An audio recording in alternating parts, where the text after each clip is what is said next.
Hi guys! Today we are reading the very first chapter of The Borrowers, written by Mary Norton and illustrated by Beth and Joe Crush. I think you're really going to enjoy this book, okay? It has some really fun illustrations to help us visualize what's happening within the text, okay? So let's go ahead and get started with The Borrowers, Chapter 1, written once again by Mary Norton and illustrated by Beth and Joe Crush. Chapter 1. It was Mrs. May who first told me about them. No, not me. How could it have been me, a wild, untidy, self-willed little girl, who stared with angry eyes and was said to crunch her teeth? Kate, she should have been called. Yes, that was it, Kate. Not that the name matters much. Either way, she barely comes into the story. Mrs. May lived in 2 rooms in Kate's parents' house in London. She was, I think, some kind of relation. Her bedroom was on the 1st floor, and her sitting room was a room which, as part of the house, was called the breakfast room. Now, breakfast rooms are all right in the morning, when the sun streams in on the toast and marmalade, but by afternoon they seem to vanish a little, and to fill with a strange silvery light, their own twilight. There is a kind of sadness in them then, but as a child it was a sadness Kate liked. She would creep in to Mrs. May just before tea time, and Mrs. May would teach her to crochet.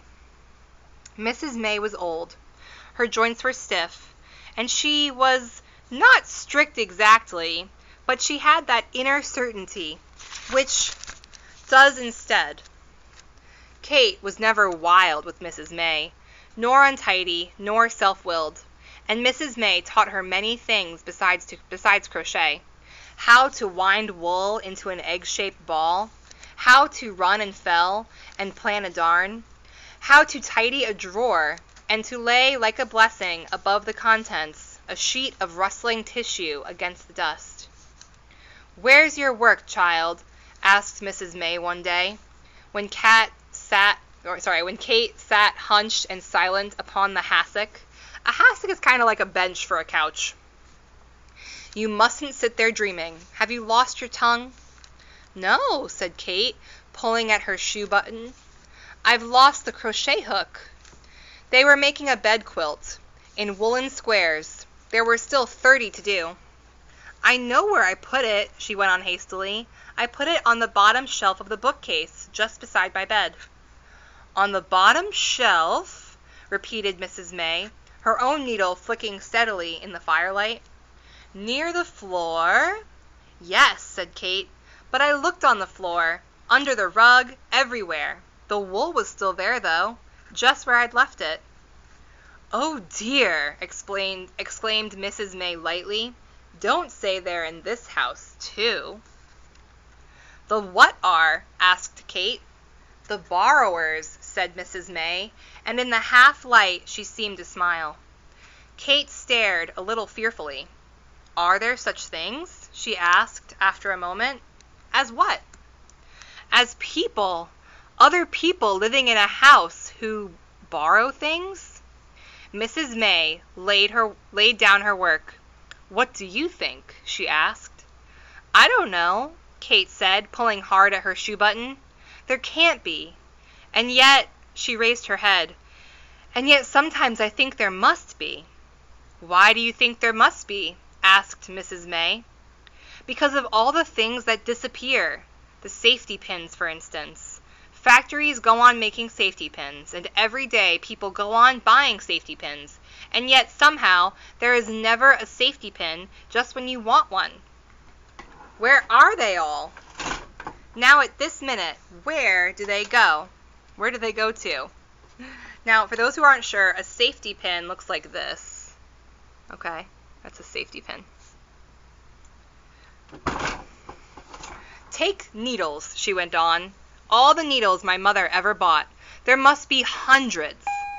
Can't just be lying about this house. Can't just be lying about this house." "Not lying about the house, no," agreed Mrs. May. "And all the other things we keep on buying, again and again and again, like pencils and matchboxes and sealing wax and hairpins and drawing pins and thimbles. And hat pins, put in Mrs. May, and blotting paper. Yes, blotting paper, agreed Kate, but not hat pins. That's where you're wrong, said Mrs. May, and she picked up her work again. There was a reason for hat pins. Kate stared. A reason? She repeated. I mean, what kind of reason? Well, there are two reasons, really. A hat pin is a very useful weapon, and... Mrs. May laughed suddenly. But it all sounds such nonsense, and she hesitated. It was so very long ago. But tell me, said Kate, tell me how you know about the hat pin. Did you ever see one? Mrs. May threw her a startled glance. Well, yes, she began. Not a hat pin, exclaimed Kate impatiently. Whatever you called them. A borrower? Mrs. May drew a sharp breath. No, she said quickly, I never saw one. But someone else saw one, Kate cried, and you know about it. I can see you do. Hush, said Mrs. May. No need to shout. She gazed downwards at the upturned face, and then she smiled, and her eyes slid away into distance. I had a brother, she began, uncertainly. Kate knelt upon the hassock. And he saw them? I don't know, said Mrs. May, shaking her head. I just don't know. She smoothed out her work upon her knee. He was such a tease. He told us so many things, my sister and me. Impossible things. He was killed, she added gently, many years ago now, on the northwest frontier. He became a colonel of his regiment. He died what they called a hero's death. So her brother, when he got older, he was a soldier. Was he your only brother? Yes, and he was our little brother. I think that was why, she thought for a moment, still smiling to herself. Yes, why he told us such impossible stories, such strange imaginings. He was jealous, I think, because we were older, and because we could read better. He wanted to impress us. He wanted perhaps to shock us, and yet, she looked into the fire. There was something about him, perhaps because we were brought up in India, among mystery and magic and legend, something that made us think that he saw things that other people could not see. Sometimes we'd know he was teasing, but at other times, well, we were not so sure. She leaned forward and in her tidy way brushed a fan of loose ashes under the grate. Then, brush in hand, she stared at the fire.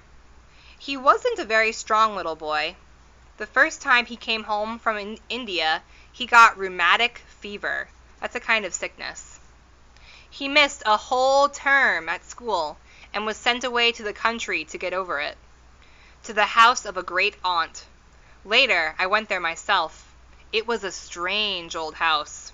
She hung up the brush on its brass hook, and dusting her hands on her handkerchief, she picked up her work. Better light the lamp, she said. Not yet, begged Kate, leaning forward. Please go on. Please tell me. That's better. But I've told you. No, you haven't. This old house. Wasn't that where he saw... Mrs. May laughed. Where he saw the borrowers? Yes, that's what he told us. What he'd have us believe. And what's more, it seems like he didn't just see them, but he got to know them very well. That he became part of their lives, as it were, in fact. You might almost say that he became a borrower himself. Oh, do tell me, please. Try to remember, right from the beginning. But I do remember, said Mrs. May. Oddly enough, I remember it better than many real things which have happened. Perhaps it was a real thing. I just don't know. You see, on the way back to India, my brother and I had to share a cabin. It's like a train on the train. My sister used to sleep with our governess, which is a nanny. And on those very hot nights, often we couldn't sleep. And my brother would talk for hours and hours, going over old ground, repeating conversations, telling me details again and again, wondering how they were and what they were doing, and they? Who were they exactly? Homily, Pod, and little Arrietty. Pod? Yes, even their names were never quite right. They imagined they had their own names, quite different from human names. But with half an ear, you could tell they were borrowed. Even Uncle Hendrary and Eagletina's, everything they had was borrowed. They had nothing of their own at all. Nothing. In spite of this, my brother said they were touchy and conceited, and thought they owned the world. How do you mean? They thought human beings were just invented to do the dirty work, great slaves put there for them to use. At least, that's what they told each other. But my brother said that underneath, he thought they were frightened. It was because they were frightened, he thought, that they had grown so small. Each generation had become smaller and more hidden. In the olden days, it seems, and in some parts of England, our ancestors talked quite openly about the little people. Yes, said Kate, I know. Nowadays, I suppose, Mrs. May went on slowly, if they exist at all, you would only find them in houses which are old and quiet and deep in the country, and where the human beings live to a routine. Routine is their safeguard. They must know which rooms are to be used and when. They do not stay long where there are careless people, or unruly children, or certain household pets.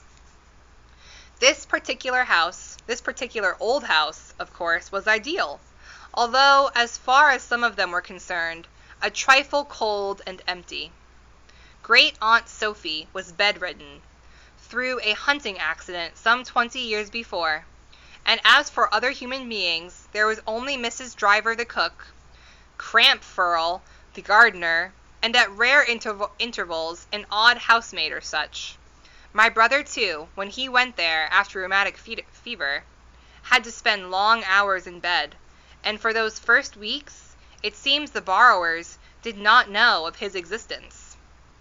He slept in the old night nursery, beyond the schoolroom. The schoolroom at that time was sheeted and shrouded and filled with junk, old trunks, a broken sewing machine, a desk, a dressmaker's dummy, a table, some chairs, and a disused pianola, which is, I think, a type of piano. As the children who had used it, Great Aunt Sophie's children, had long since grown up, married, died, or gone away. The night nursery opened out of the schoolroom, and from his bed, my brother could see the oil painting of the Battle of Waterloo, which hung above the schoolroom fireplace, and on the wall a corner cupboard with glass doors, in which was set out on hooks and shelves a doll's tea service, very delicate and old. At night, if the schoolroom door was open, he had a view down the lighted passage which led to the head of the stairs, and it would comfort him to see, each evening at dusk, Mrs. Driver appear at the head of the stairs and cross the passage, carrying a tray for Aunt Sophie, with Bath Oliver biscuits, so it's like a type of cookie, and a tall cut-glass decanter of fine, old pale Madeira. So she'd have cookies and wine before bed. Madeira is a kind of wine, so she was having cookies and wine before bed. That's silly. On her way out, Mrs. Driver would pause and lower the gas jet in the passage to a dim blue flame, which is what she's doing in this picture. So back in the day, before they had light bulbs, they would use gas to have little tiny flames like a small candle. So here she is putting out the flame for the light. So Mrs. Driver would pause and lower the gas jet in the passage to a dim blue flame. And then he would watch her as she stumped away downstairs, sinking slowly out of sight between the banisters. Under this passage, in the hall below, there was a clock, and through the night he would hear it strike the hours. It was a grandfather clock, and very old. Mr. Frith of Leighton Buzzard came each month to wind it, as his father had come before him, and his great-uncle before that, for 80 years, they said, and to Mr. Frith's certain knowledge, it had not stopped, and as far as anyone could tell, for as many years before that. The great thing was that it must never be moved. It stood against the wainscot, and the stone flags around it had been washed so often that a little platform, my brother said, rose up inside. And under this clock, below the wainscot, there was a hole. I wonder if that hole is the same hole in this picture. Look, there's the tall grandfather clock. And a tiny hole. We'll have to find out next time in Chapter 2. I hope you've enjoyed Chapter 1. I'll see you later. Bye!